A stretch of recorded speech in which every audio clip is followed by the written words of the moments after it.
Hello, Jayamina channel. நாகர சதுர்த்தி பூஜை விரத முறைகள். ஸ்ராவண மாத சுக்லபக்ஷ சதுர்த்தி அன்று தாய்மார்கள் அனைவரும் அவரவர் குடும்ப வழக்கப்படி செய்யலாம். அன்று காலை எண்ணெய் தேய்த்து குளித்து அஸ்தமணி புடவை அணிந்து பூஜை செய்ய வெள்ளி நாகரம் வைத்து அதற்கு பால், தயிர், தேன், நெய், கரும்பு சர்க்கரை, இளநீர், சந்தனம், அபிஷேகம் நாகர் குளிர குளிர செய்யவும். பஞ்சாமிர்தம் அபிஷேகமும் தனித்தனியாகவும் சேர்ந்தும் செய்யலாம். கஜவஸ்திரம் மஞ்சள் தடவி சாத்தவும். பூநூல் அவசியம். பூக்கள், வாசனை பூக்கள், தாழம்பூ போட்டால் விசேஷமாக இருக்கும். தாழம்பூ இதழ் போடலாம். நெய்வேத்தியம் எள்ளை வறுக்காமல் பச்சையாகவே தயாரித்த சிக்கிலி, தெம்பிட்டு, நெல், பொரி, பால், தயிர், நெய், சர்க்கரை, மாம்பழம், தேன் ஆகாது. மஞ்சள் கரைத்த சுடர் ஆரத்தி, கற்பூர ஆரத்தி எடுக்கும். வீட்டு வாசலில், துளசி மாடத்துக்கு அருகில், திண்ணையில், வாசற்படியில், கதவு, இருப்புற சுவர் போன்றவற்றில் நாகம் வரைந்து பால், நீர் தெளித்து மஞ்சள், குங்குமம், பூ வைத்து பூஜிக்கும். பருத்தி கொஞ்சம் உப்பு, மிளகு வைக்கவும். பிறகு கிணறு, கல்லிற்கு பூஜிக்கும்.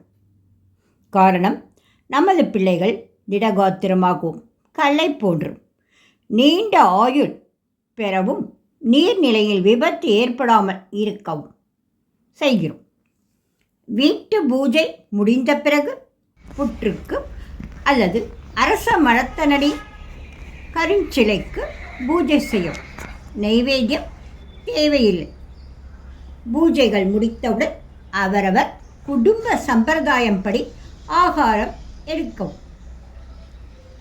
இரவில் உபவாசம்தான். தயிர், பால் குடிக்கக்கூடாது. நோயுற்றவர்கள், அதிக மாத்திரைகள் சாப்பிடுவர்கள் மட்டும் சாப்பிடலாம்.